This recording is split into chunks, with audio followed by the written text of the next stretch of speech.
I'm back working on this Hazeltine 2000 smart terminal. In the first videos in this series I stripped the unit down, went through the power supplies and the chassis, got that sorted out, carried out some mechanical repairs.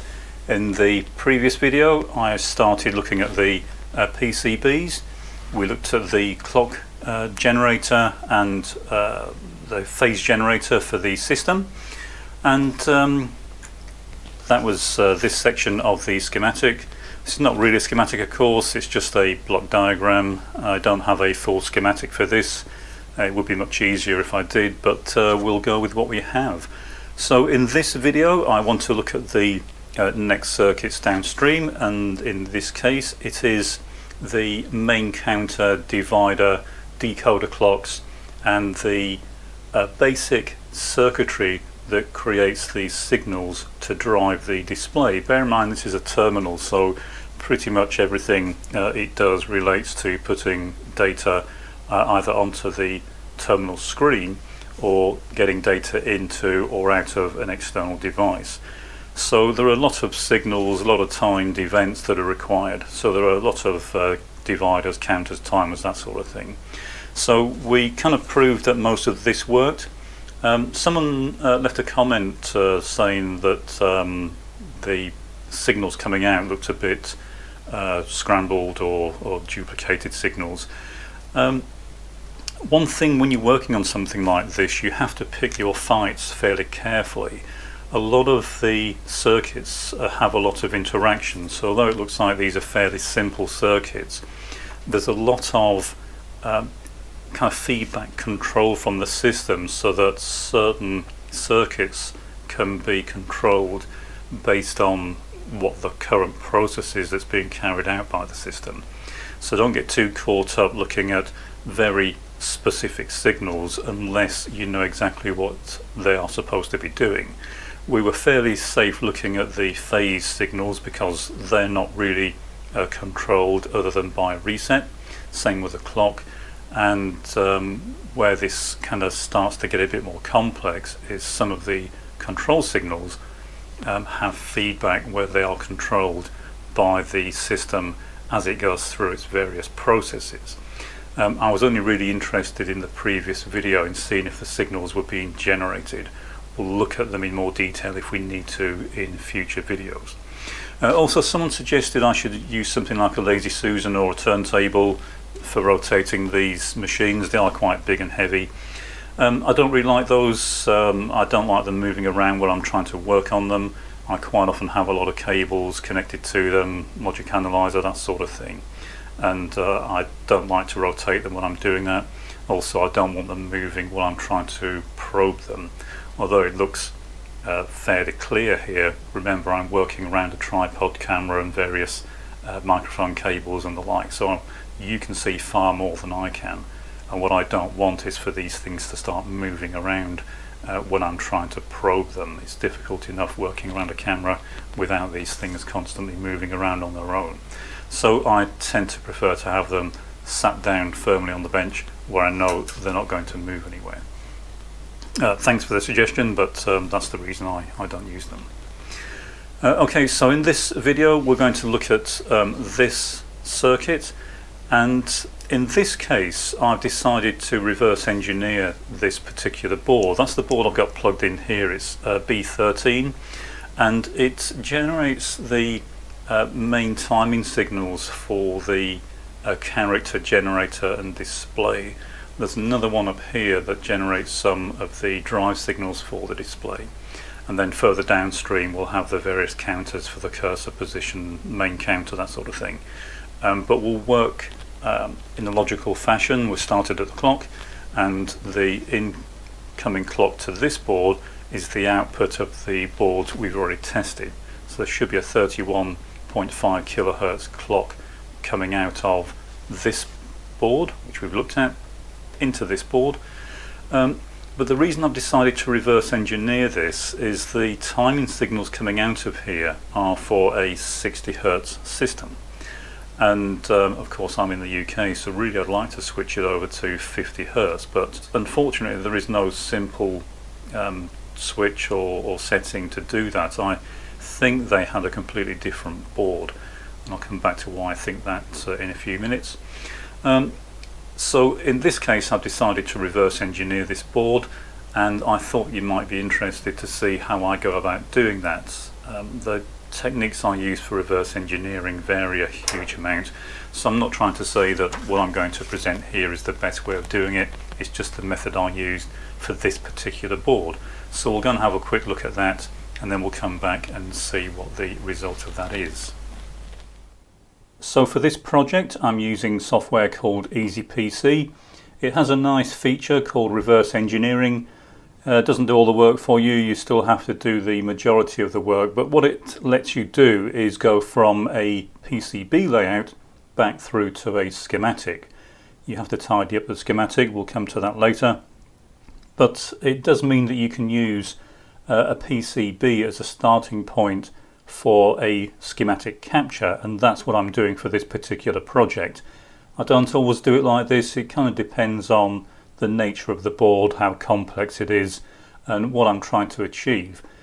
But in this case I started by taking a couple of reasonable resolution, not ultra high resolution, but the important thing with these images is that they are squared up. So in other words, if you take them with a camera, make sure that the camera's square onto the board. If it's not, and your images have skew or barrel distortion, anything like that, you could use Photoshop to square them up. In this case I use my Caesar scanner. It auto crops and also corrects for any distortion, so I end up with a quite nicely squared up image. And I've got one for the front of the board and also one for the rear. And what I want these for is to allow me to effectively capture the tracks that are laid down. So what we can then do is go to our PCB design software and import one of those images. I usually start with the front image into the project. So I've started a new project, we import. So once we have the image into the software, what I then do is scale it so it's the correct size. And again, how you go about this depends on the software that you're using. But in this particular package, all I need to do is select its properties, and then I can directly enter a position, which can just be an arbitrary position for this particular project. The second time you use an image, of course, in a project, you just put it into the same position. Set the width, in this case it's a 6x4 inch board, and I've got the units in this particular project set to millimeters, so I need to set the width for 152.4 and the height to 101.6. If I then apply this, I end up with a scaled board. It's now the correct size, and I can now add a PCB to this particular project. So I now have the PCB defined, it's the correct size and shape and matches the actual PCB I'll be using. I have the image I imported set on the bottom silk layer, so that enables me to now add tracks and components, and I'll be able to see the image underlaid underneath the actual components. So the next thing I would do is add the components. So you need to identify the components. If they're not in your library, then you need to create them. And the components within this package, you create a footprint, then you create a schematic representation, and then you create a component. And you can then drag these components into the project. So wherever they happen to be, you can just drag them directly in, and I then position them in the same locations as are identified on the PCB, and that's everything, all the ICs, resistors, capacitors, that sort of thing. Also the edge connectors, they're actual components, so there's a top and bottom. It's a two-sided board, of course. Now in boards of this vintage, you might find some of the part numbers look a bit peculiar. For example, this one, you probably can't read it, but it says it's an MC3003P. And there were kind of, I'm not going to call them copies, but there were alternate manufacturers of a lot of components, and this is one of those. That's actually a 7432, so I'll use a 7432 in that position. There's another one over here, and once I have all those components defined, I've already done them, then I'll turn the bottom silk on so you can see them. I end up with this. If I turn the top silk on, you can see that all the components are defined. I also normally change the pin footprint, the pad style. I don't normally use this pad style for ICs, but I change it to match what's on the PCB. The usual oval pad styles I use for ICs would overlap some of the tracks I want to put down, so I've changed them all to the same type used on the actual PCB. If we then turn the bottom silk back on, we can see that the pads are now overlaid on the actual PCB. Now it's just a case of defining a track of the correct width, which I've already done. So in this case, a 1mm wide track. It's quite wide, it's obviously a very old board. But what we can now do is make sure we have the top layer selected, and we can start laying down tracks. So all we're going to do here is duplicate whatever's on the actual board. So in this case, we want a track to go from here to here. It's going to end on a via. It doesn't matter that we can't see either side just yet. And the other thing I can do is match the curve of the tracks. If I select the track, change the curve, and it then exactly matches the track. There will be a slight offset, so we'll zoom quite a long way in here, so don't worry if it's offset slightly. It's just because the image is not directly overlaid at 100%. You can overlay it more accurately if you want to, but this is not a reproduction project. I'm just trying to get the layout. We do the same thing with this one.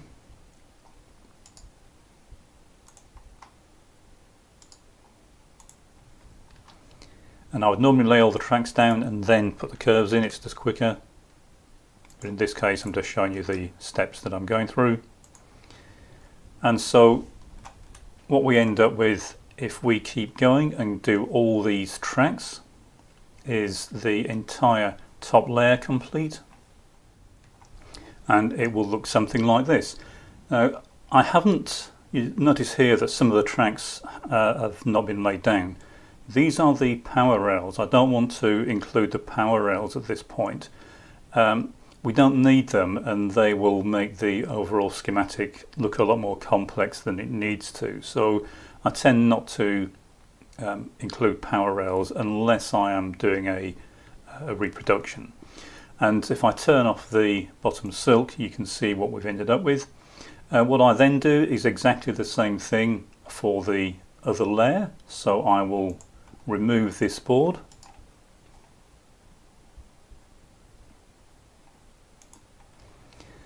bring in the second of the two images, which is of course the rear image. I'll then scale it to the same size.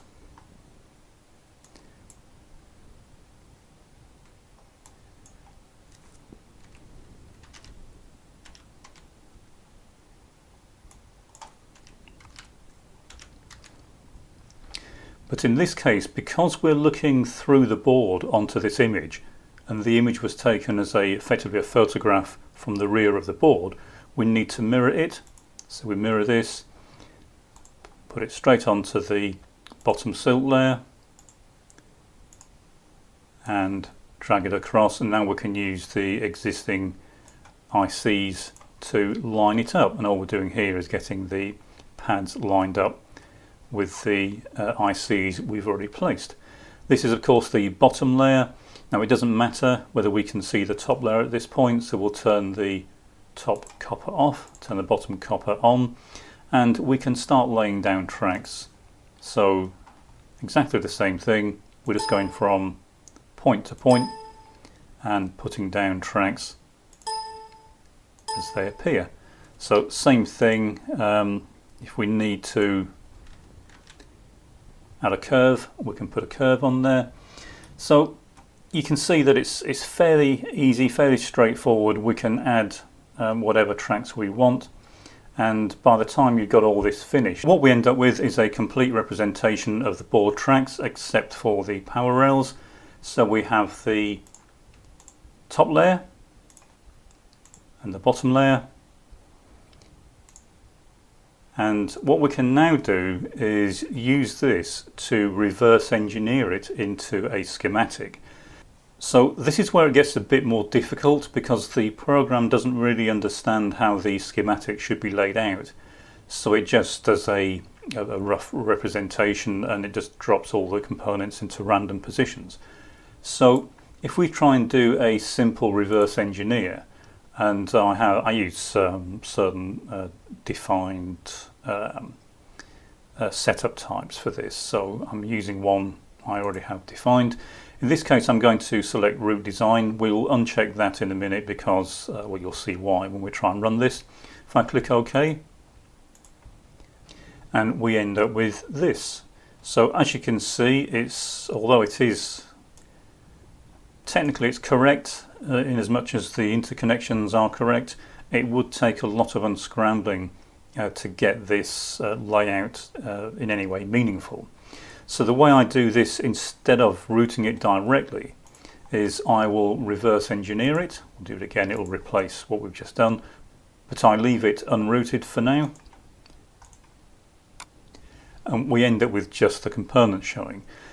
Now, one of the nice features with this program is it knows what the connection should be. So if you try and move a component around, I don't know how well this is coming across on the screen capture, but it momentarily shows the connections that are required, and you can use that to try and get the connections into a sensible position relative to the components. Also, if you need to, you can flip the components around. We know in general terms what the schematic is supposed to be doing, so we know, for example, that these three counters need to be arranged something like that. We know that components like this are used for the decoding of the counting, so we can arrange them in a sensible fashion. So we can just move these around now to whatever makes the most general sense. So this one obviously makes far more sense being over here. And that's what I will do. I'll just move these around. So assuming we've then got them all moved into the correct locations, then not yet of course, but if they're all in the right place, we can then come up and we can route all the remaining nets that we haven't routed so far, which in this case is all of them. So if we route all the nets, it will then put in all the connections. Now if we had this laid out sensibly, it would come up with a reasonable representation of the schematic. We'll still need to move some tracks around. This software has a habit of overlaying them, but that's just a case of dragging them into sensible locations. Now once we've done that, we end up with something that looks like this. I could go further and lay this out even more clearly, but it's got me as far as I needed to for this particular project. I can now read it as a good schematic. And as I say, you can go as far as you want tidying it up, but it's quite a quick and easy way to reverse engineer what is actually quite a complex board. It's quite small, but the actual schematic is fairly involved, and trying to do this just with a multimeter and buzzing out the board would be quite time consuming. It would of course be a lot easier if the board was unpopulated. One of the issues we have with this, of course, if I remove the tracks, is where the tracks go underneath the ICs, we can't see which pin they go to. So you have to use a multimeter to buzz out, for example, this track to see which of the pins it goes to. Also, you'll sometimes get wires underneath ICs, which makes it even more complex because it might not go to a pin on this IC at all. But it's quite a small board, so this is quite a reasonable method to use for this particular project. So that's how I did this. It took about 3 hours in total to do the entire board. I'm not going to do all the boards. This was just because as I say, I want to be able to make a version of this for 50 Hertz. But I thought I'd show this for anyone that's interested and wants to try reverse engineering a board that they have. Okay, I hope you found that interesting or useful. As I say, it's not the only way of reverse engineering a board. There are many different ways, and I use different techniques depending on the type of board. But what I ended up with as a result of that was the schematic for this particular board. I've had a quick scan through this. I've made a few notes as to what I think each part of this is, and so if, for example, we have the divide by 525 divider up here, we've got the start refresh signals being generated down here. This is what starts the new line display, and then we have the field control flip-flop down here, and then we have the various outputs coming through to this part of the connector. And this looks quite complex. If you're not familiar with the way these sorts of counters work, then really you can look at this as a 12-bit counter, binary counter. Each of these devices, 7493s, are 4-bit, in this case, binary counters. They're all daisy chained, and the way these work is what you do is you decode individual bits of the 12-bit counter, and then depending on the state of the bits you're decoding, you can generate pulses based on specific counts, and then in this case ultimately it will cause the counter to be reset. And then there are various control signals that are derived from those various counts. And if we look at the pseudo schematic, we'll see that we have a divide by 115, divide by 116, divide by 524, and then a sum of, and then a tone signal, 1 kHz tone, presumably for the sounder. And if we look at that in terms of the waveforms we expect, and then this is what we end up with. We have the incoming clock signal, and then we have the various signals that are derived from that, and that's what I want to check in this video to see if they are in fact present. I had hoped that by reverse engineering this I would find a fairly simple way to turn this into a divide by 529 counter, which is what I need for 50 Hertz. But unfortunately, because of the way all of the decoding is done on the entire 12 bits, or combinations of those 12 bits, then there is no simple way to convert this. So I may well end up having to make an entirely new board for the 50 Hertz version. If you do have a 50 Hertz version of the B13 board for this, then I would appreciate having a look at it. In the meantime, we'll go through this. So we'll start up here. This is the 2XH clock, I believe, coming in. And so we'll try probing that and see if we are getting the signal we expect. If it is that clock, it should be a 31.5 kHz signal. So I'll get the machine turned on, and we'll try scoping it and see what we get. Okay, so it's pin 14 of U4 that we're interested in, and that's this device. So pin 14, and we should be getting a 31.5 kHz clock. And we are indeed 31.489 kHz, so that's looking promising. The clock is making it through to this board, so the backplane connections are intact, and we can now start looking at the divider and see if we're getting the signals out that we expect. So firstly, if we look at the output of this, we should be getting a 60 Hertz signal, so that's the main output from this, hence the divide by 525, and that is U13 pin 8.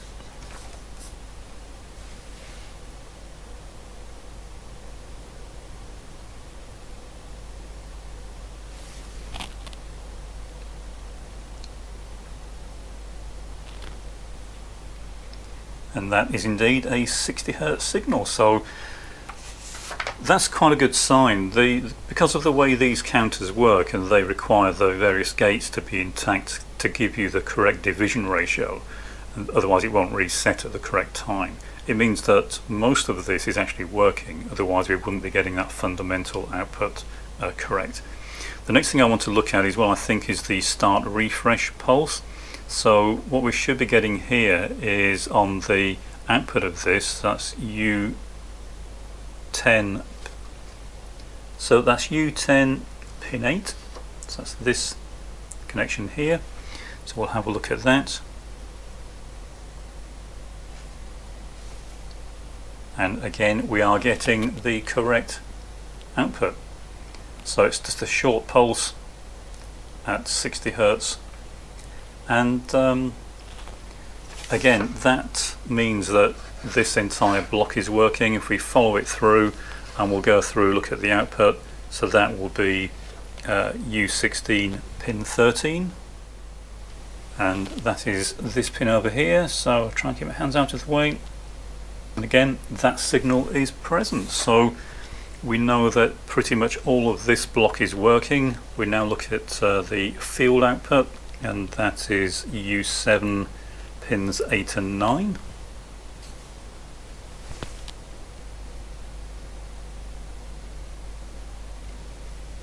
So that's field A, and that's at 30 Hertz.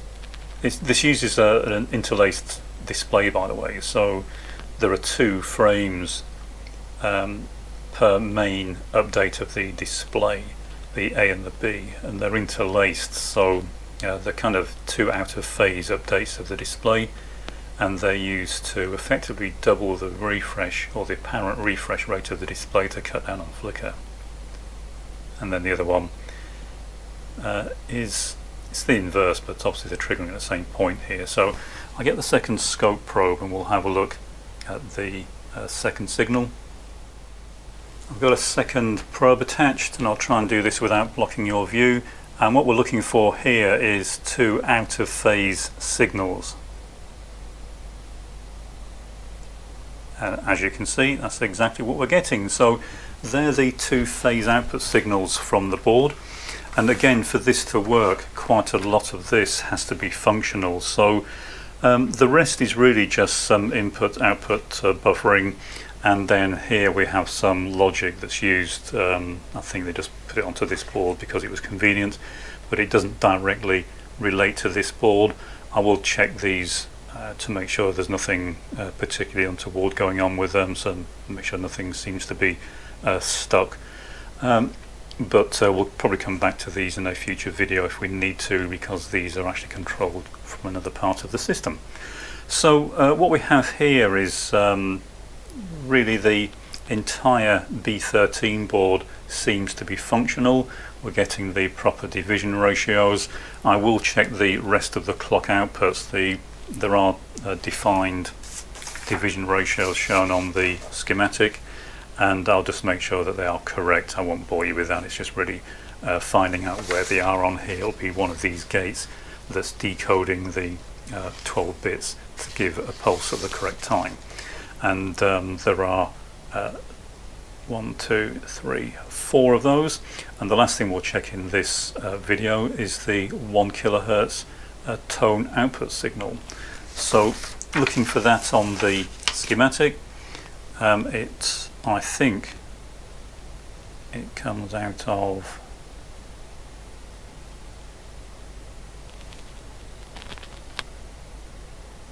here, so they're tapping it out of where are we, bit 5 of the counter.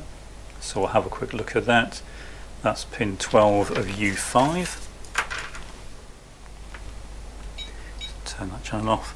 So pin 12 of U5 we're looking at.